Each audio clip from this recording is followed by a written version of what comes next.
회장보다 신앙 부장입니다. 저는 어려서 뇌전증 진단을 받은 아들을 연민과 두려움으로 집에서 가두어 길렀습니다. 그러다 아들이 완치 판정을 받을 무렵 교회로 인도되었습니다. 이후 저는 하나님께 맡기는 적용으로 아들을 학원에 보내기 시작했습니다. 아들이 초등학교 6학년 때 일입니다. 하루는 학원에서 돌아와서 하는 말이 선생님께 몰라서 질문했는데 이것도 모르냐며 책을 바닥에 던지셨어 라는 겁니다. 그 말을 듣고 저는 아들을 담담히 위로해 주었지만 속으로 하나님 어떻게 제게 이러실 수 있어요 하며 여러 날 동안 하나님을 원망하며 울었습니다. 하나님은 그런 제게 찾아오셨습니다. 왜 너는 당하면 안 되는데 내가 좀 당해 주면 안 되겠니? 내 아들이 아니고 내 아들이야. 순간 제가 얼마나 하나님의 말씀을 무시하면서 내 뜻대로 달려왔는지 나는 당하지 않으리라 생각하며 주먹을 불끈 쥐고 살아온 것이 곧 다른 사람은 당해도 된다는 말과 동의어임을 깨달았습니다. 죄책감도 없이 예수님을 짓밟고 이기려 했던 천하디천한 나의 주제를 깨닫게 되니 비로소 제가 죄인이라는 고백이 나왔습니다. 저는 사람들에게 멸시당하지 않는 것이 인생의 목적이었습니다. 그러니 세상의 표적과 지혜를 구걸하는 것에 거리낌이 없었습니다.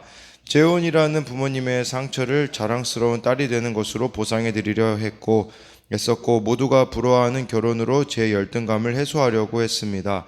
하지만 하나님은 이렇게 천하고 미련한 생각으로 가득한 저를 택하시고 남편의 외도와 아들의 병으로 부르셨습니다. 있는 것들을 폐하시고 아무 육체도 자랑하지 못하게 하심으로써 저를 낮추시고 세상의 악에서 건져주신 것입니다. 더 나아가 공동체에서 양육을 받으며 내 수치와 연약함을 십자가의 도로 해석하는 하나님의 능력을 알게 되니 남편의 직장 위기는 전도의 기회가, 대삼수는 회개의 열매가 되게 하셨습니다. 무엇보다 아들은 미션 스쿨인 고등학교에서 신앙부장이 되었는데 이는 불신자일 때 전교회장, 부회장만 바라던 제게 최고의 자랑이 되었습니다. 다른 사람들과 다른 줄을 착각하며 남을 밟고 있는 줄도 모르고 세상 자랑만 구하던 저를 잠시의 고난을 통해 죄악에서 구원해 주신 주님 감사합니다. 적용하기입니다. 가족과 주위 사람들에게 잘못을 지적받을 때 토달지 않고 인정하겠습니다. 장애가 있는 자녀를 기르는 친구에게 큐티인과 함께 제 간증을 전하겠습니다. 네, 여기 묵상 간증 정말 세상에 자랑하는 것, 저는 사람들에게 멸시당하지 않는 게 인생의 목적이었고, 네, 그러다 보니까 재혼이라는 부모님의 상처를 자랑스러운 딸이 되는 것으로 보상해주고, 또 부러워하는 결혼을 열등감을 해소하려고 했지만 그렇게 되어지지 않았다라고 하잖아요. 남편의 외도와 아들의 병으로 자신을 부르셨다라고 하면서 그러다 보니 이 인생의 가치관이 달라졌잖아요. 이 묵상간증 제목처럼 회장보다 신앙 부장, 예전에는 전교회장, 부회장만 바라던 제게 이제 이 아들이 신앙 부장이 된 게 최고의 자랑이 되었다라고 이렇게 말해주고 있는데 정말 이처럼 예수님을 믿는다라는 것은 가치관이 바뀌는 겁니다. 네, 그래서 정말 이렇게 십자가의 관점으로 또 세상을 바라보는 것이라고 할 수가 있겠죠. 오늘은 고린도전서 1장 18절부터 31절까지가 되는데요.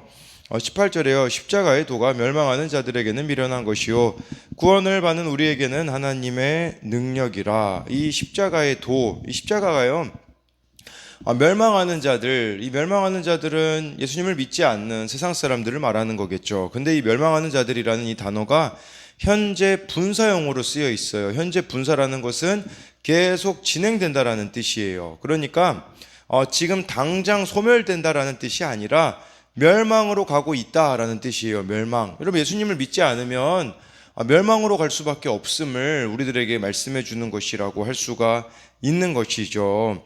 그리고요, 이 사람들이 보기에는 구원의 길은 멸망하는 자들에게는 미련해 보인다라는 거예요. 십자가를 통한 구원의 길이 미련해 보이는 것이죠. 그러나 하나님을 믿는 우리들에게는 이것이 능력이에요. 여러분, 십자가가 무엇입니까? 십자가는요, 수치와 조롱입니다. 우리가 수치와 조롱의 사건들이 있잖아요. 근데 그 가운데 십자가를 붙드는 것이 우리들에게 능력이 된다라는 것이겠죠. 또 다른 의미로 여러분들의 그런 수치와 이런 부끄러움들을 드러내는 것이 또 하나님의 능력이 임할 수 있는 그런 도구라는 사실이에요. 그래서 18절에 대한 적용 질문은 지금 멸망으로 가려고 하는 나의 모습은 무엇이 있을까요? 또 주위에 또한 멸망으로 향하는 자가 누가 있나요? 그를 위해 애통해하고 있습니까? 19절에 기록된 바 내가 지혜 있는 자들의 지혜를 멸하고 총명한 자들의 총명을 폐하리라 하였으니 해가지고요. 이 사도 바울이 이사야 29장 14절을 인용한 겁니다. 그래서 기록된 바라고 하고 있잖아요. 그래서 하나님은 지혜 있는 자의 지혜를 멸하고 총명한 자들의 총명을 폐한다고 말씀해주고 있습니다. 그러니까요, 여러분, 세상에 어떤 지혜와 어떤 총명이라도 다 쓸모가 없다라는 거예요. 왜 쓸모가 없냐면 구원에 이르게는 못하기 때문인 것이죠. 여러분, 우리가 어떤 지혜가 세상에 있다고 할지라도 그것이 우리에게 구원을 가져다 줄 수는 없기 때문에 이러한 것들이 다 이런 것들을 아무리 세상의 학문에 능통하고 또 우리가 매력적인 외모, 유창한 언변으로 지혜를 가르친다고 해도 하나님을 알지 못하게 하셨습니다. 그렇기 때문에 하나님을 아는 것이 가장 중요한데 그것을 세상의 어떤 지혜와 총명으로는 알 수 없기에 그런 것들이 다 폐하여지는, 하나님 앞에 여지없이 부서지고 깨지는 것이 될 수밖에 없다라는 것을 말씀해 주고 있는 거예요. 그러니까 하나님 앞에서는 그런 것들이 다 무용지물이 될 수밖에 없음을 말씀하는 것이겠죠.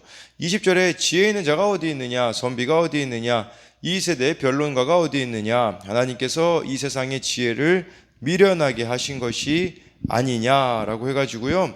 이 세상의 지혜가 미련한 이유는 세상 지혜를 따라가는 사람들은 결국 아무 효과도 열매도 없는 헛된 것을 추구하기 때문이라는 겁니다. 구원으로 천국으로 인도하지 못한다면 모든 것이 다 헛될 수밖에 없다라는 것을 말씀해주고 있는 것이죠. 그럼에도 불구하고 우리는 얼마나 많은 선비들을 따르고 있습니까? 이 선비라는 것은 율법학자가 될 수도 있겠고, 지금으로 말하자면 박사들, 그런 전문가들을 말하는 게 아니겠습니까? 세상에 그런 전문가의 말은 이렇게 너무나도 열심히 들으려고 해요. 그러나 하나님의 말씀은 들으려고 하지 않는 이런 모습이 또 있지 않습니까? 또 이렇게 말로 이렇게 유창한 사람들, 그런 사람들에게 이야기는 강연가나 이런 사람이 여기 나와 있는 변론가들이 아니겠습니까? 그런 사람들의 이야기는 들으려고 하지만 하나님에 대하여서는, 하나님의 말씀에 대하여서는 들으려고 하지 않는 또 그런 모습들이 있는 것이겠죠. 근데 바울이 지금 이런 얘기를 왜 하고 있습니까? 고린도 교회에 지금 분쟁이 일어나는 이유는 무엇이냐면 세상 것을 교회로 가져왔기 때문이라는 거예요. 세상 지혜 그것을 교회로 가지고, 세상 가치를 교회로 가지고 왔기 때문에 교회 안에서 세상의 가르침이 무엇입니까? 옳고 그름이잖아요. 근데 교회에서도 막 이 옳고 그름을 따지고 있으니 당연히 교회 안에서 분란이 일어날 수밖에 없는 것이고, 세상의 그 기준으로 사람들을 바라보고 있기 때문에 이처럼 하나 되지 못하고 있다라는 것이겠죠. 21절에요. 하나님의 지혜에 있어서는 이 세상이 자기 지혜로 하나님을 알지 못함으로 하나님께서 전도에 미련한 것으로 믿는 자들을 구원하시기를 기뻐하셨도다 라고 해가지고요. 타락하고 세속적인 지혜에 속한 사람들이 하나님을 거부했기 때문에 하나님은 그 사람들이 보기에 전도에 미련한 것이라는 것은 전도 방법이 미련하다라는 것보다도 그 사람들이 이 복음의 메시지, 십자가 이런 것들을 미련하게 여긴다라는 뜻이에요. 그러니까 이런 하나님은 어리석어 보이는 구원 계획으로 불순종한 인간에게 확실한 증거를 제공하셨던 것이죠. 오직 하나님은 전도에 미련한 곳을 하나님을 알리시고 믿는 자들을 구원하시는데, 이것은 무엇을 말하는 거냐면요, 하나님은 내 세상적인 자랑거리가 아니라 십자가를 지는 수치와 조롱으로 하나님 자신을 알리시며 구원을 베푸신다라는 겁니다. 여러분, 십자가라는 거 아까도 말씀드렸지만 수치와 조롱 아니겠습니까? 그러니까 우리들의 삶에 수치가 될 만한 것들, 조롱당할 만한 것들, 이런 것들을 우리가 고백함으로써 구원이, 전도가 이루어지는 것이겠죠. 근데 가가지고 막 자기 자랑하잖아요. 막 내 자녀가 좋은 대학 들어갔어요. 내 자녀가 좋은 직장 들어갔어요. 그런 거 이야기 해보세요. 누가 예수님 믿으려고 하겠습니까? 열등감만 자극하는 것이고, 그런 방식으로는 절대 예수님이 전해지지가 않아요. 근데 가가지고 내가 이런 또 자녀의 고난이 있어요. 내 삶에 이런 연약함이 있어요. 이런 거 나누면 여러분, 죄인과 죄인이 이게 공통사인 그 죄를 고백하게 되어지면 정말 그것이 이게 구원으로 또 이루어지게 된다라는 것이겠죠. 그래서 21절에 대한 적용 질문은, 전도에 미련한 것으로 누구를 찾아가겠습니까? 그에게 하나님을 알리고자 내가 드러내야 할 나의 수치와 미련함은 무엇입니까? 네, 그러면서 이제 22절에 유대인들이 예수님 못 믿는 이유, 헬라인들이 예수님 못 믿는 이유가 나와 있어요. 유대인은 표적을 구하고 헬라인은 지혜를 찾으나, 유대인은 표적 구하기 때문에 예수님이 안 믿어지는 거예요. 여러분, 이 표적이라는 것은 외적인 것이에요. 외적인 것으로 유대인들은 정치적 해방과 경제적 번영을 가져다 줄 메시아를 구했다라는 것이겠죠. 그러니까 막 눈에 보이는 어떤 막 사건을 되게 중요하게 여기는 거죠. 이들은 나무에 달린 자는 하나님께 저주받은 자일 뿐 표적이 될 수 없다고 말하면서 예수님을 믿지 않았어요. 또 이 헬라인은요, 하나님을 모르는 헬라인은 지혜를 찾았어요. 이 지혜는, 표적은 외적인 거라면 지혜는 내적인 것으로, 그들은 학문과 예술로 이상을 실현하기를 원했어요. 그러니까 이것은 무엇을 말하는 거냐면, 이것은 자신의 이해 범위 안에 있어야 되는 것들만 믿었다라는 거예요. 그래서 헬라인들은 자신들의 지혜에 의지하여 십자가가 단지 사용도구에 불과하다라고 말했던 것이죠. 그러니까 자신들의 철학, 지식을 과신하며 그것에 도취되어 있었다라는 거예요. 근데요, 이 표적과 지혜 둘 다 하나님께 대하여는 닫혀 있기 때문에 어리석을 뿐입니다. 그러나 바울은 십자가에 못 박힌 그리스도를 전했어요. 이 고린도가 속한 로마 사회에서는 십자가의 죽음을 잔인하고 역겹고 가증스러운 것으로 여겼던 것이죠. 그래서 22절에 대한 우리가 적용 질문은, 나는 지금 눈에 보이는 표적을 찾나요? 아니면 이해 범위 안에 있는 지혜를 찾나요? 라고 이렇게 할 수 있겠죠. 그러니까 눈에 보이는 것, 또 이해 범위 안에 있는 것들만 이렇게 이해하려고 하니 십자가가 믿어지지가 않는 것이겠죠. 23절에요. 우리는 십자가에 못 박힌 그리스도를 전하니 유대인에게는 거리끼는 것이요 이방인에게는 미련한 것이로되 라고 해가지고요. 사람들이 예수님을 믿지 못하는 이유는요, 그것은 바로 세상 방식으로 접근하고 세상 관점으로 해석하기 때문이라는 거예요. 여러분, 자신을 내려놓고 하나님을 바라보면 복음이 십자가가 보이기 시작합니다. 하나님은 인간적인 어떤 특별한 지혜를 갖추거나 능력이 있는 사람들이 아니라 십자가 앞에 나와 자신의 무력함, 죄악을 고백하는 사람에게 하나님을 깨닫도록 설계하셨다라는 거예요. 바울은 십자가에 못 박힌 예수님만 전했어요. 왜 그러냐면 예수님만이 우리를 살리실 수 있기 때문이라는 거예요. 내 죄를 사하고자 십자가에 못 박힌 예수님만이 하나님의 능력이고 지혜라는 사실이에요. 그렇기 때문에 예수님 안에서 나도 십자가에 못 박혀 죽는 것이 어리석고 약해 보이지만 그것이 진정 지혜롭고 강한 것이라는 거죠. 23절에 대한 적용 질문은, 그리스도 안에서 나도 십자가에 못 박아야 할 우상은 무엇입니까? 24절에요. 오직 부르심을 받은 자들에게는 유대인이나 헬라인이나 그리스도는 하나님의 능력이요 하나님의 지혜니라 라고 해가지고요. 하나님의 지혜를 얻을 수 있는 유일한 조건은 바로 여기 나와 있듯이 부르심이에요. 오직 부르심을 받은 자들에게는 이라고 해가지고요. 그렇기 때문에 성도들은 예수님의 십자가를 세상이 보기에 부끄럽고 추한 것으로 여기거나 그것을 잊어버려서는 안 되고, 그것이 세상이 알 수 없는 하나님의 능력과 지혜가 됨을 기억해야 한다라는 거예요. 다른 말로 말하자면 여러분들이 이 십자가가 믿어지는 것은 무엇 때문이겠습니까? 여러분들을 부르셨기 때문이에요. 오직 부르심을 받은 자들에게는. 근데 이 부르심을 우리가 참 하찮게 여기거나 부끄럽게 여긴다면 그것은 하나님께 보시기에 합당하지 않은 것이겠죠. 여러분, 세상은요 이처럼 말씀대로 살아가는 것은 어리석다라고 말합니다. 그러나 우리는 말씀대로 살아가는 것이 풍성한 삶이고 하나님의 능력과 지혜가 나타나는 삶이라는 것을 잊어서는 안 된다라는 겁니다. 이게 부르신 자들의 모습이어야 하는데, 문제는 무엇이냐면 부르심을 받은 자들이라고 해도 세상 사람들과 별반 다를 바 없이 동일하게 살아가고 이중적인 삶을 살아가는 자들이 너무나도 많다라는 거예요.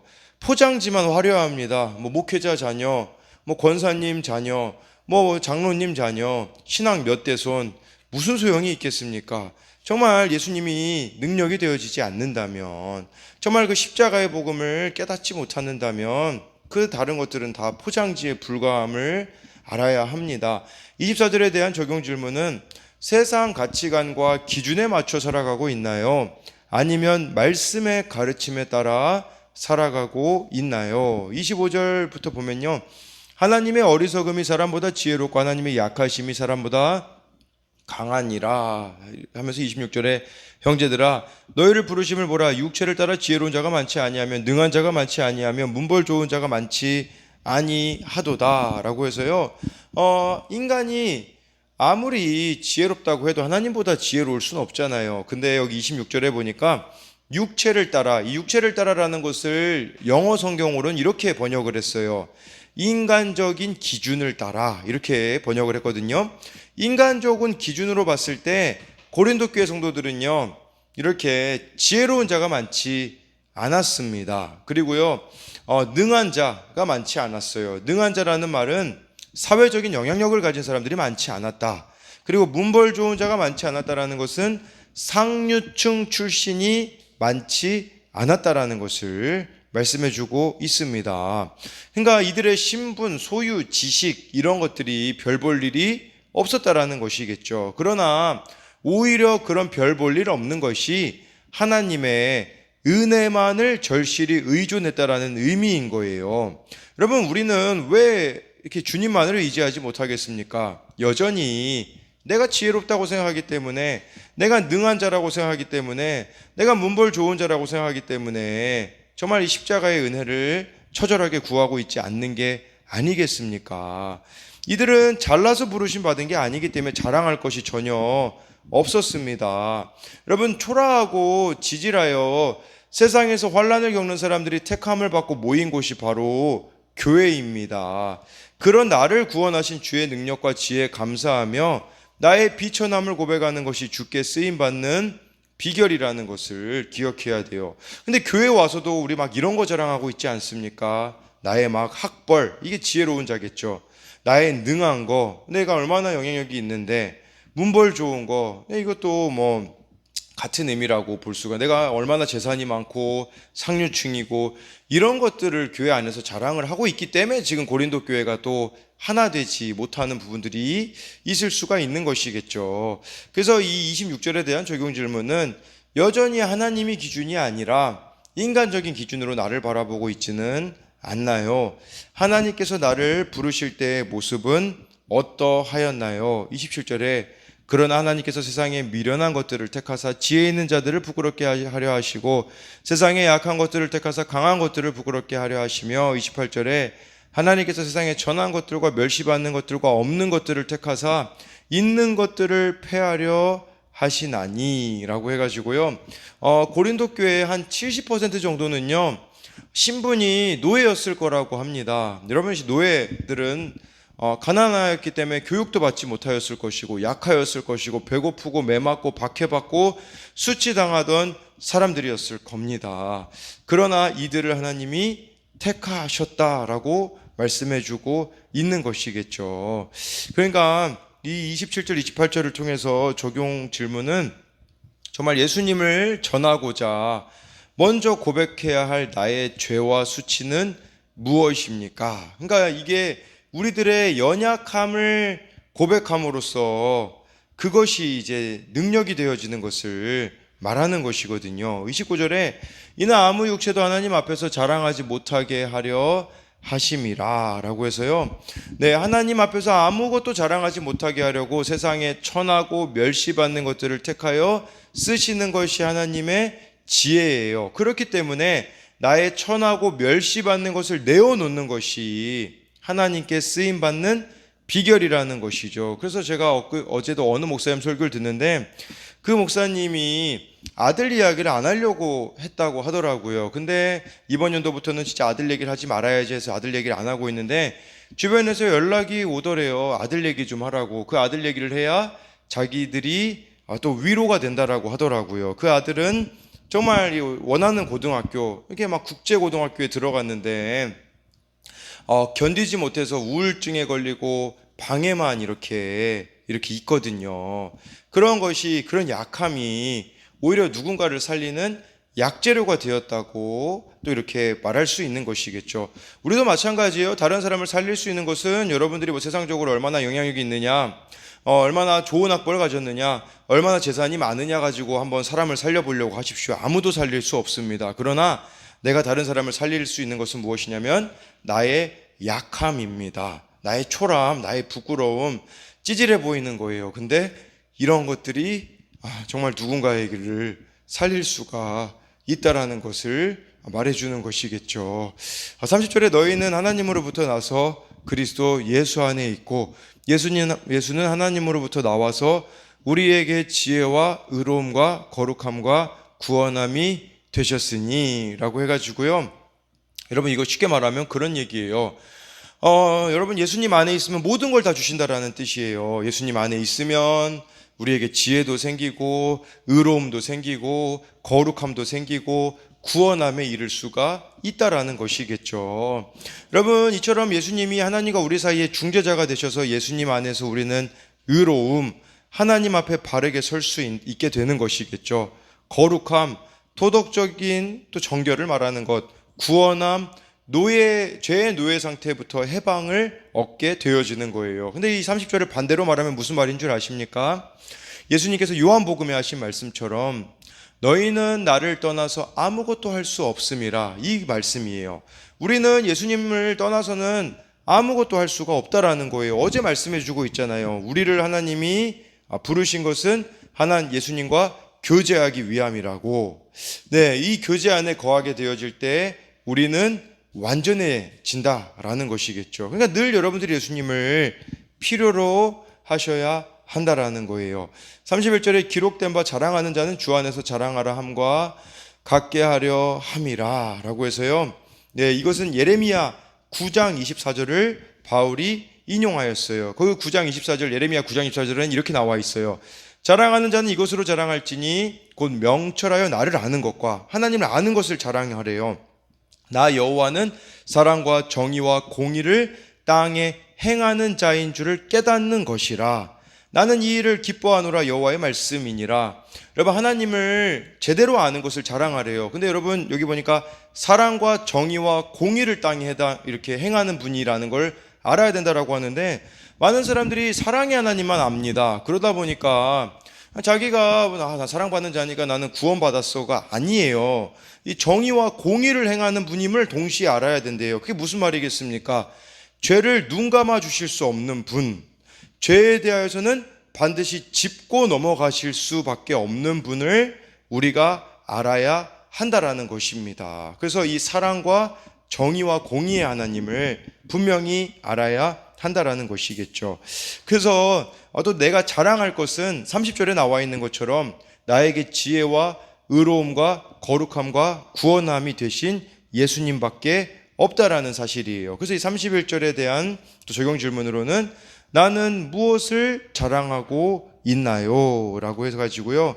정말 오늘 이 말씀을 통하여서 우리는 예수님의 십자가만을 자랑해야 되고 십자가 복음만을 자랑해야 합니다. 십자가가 여러분들에게 무엇이 될 수 있겠습니까?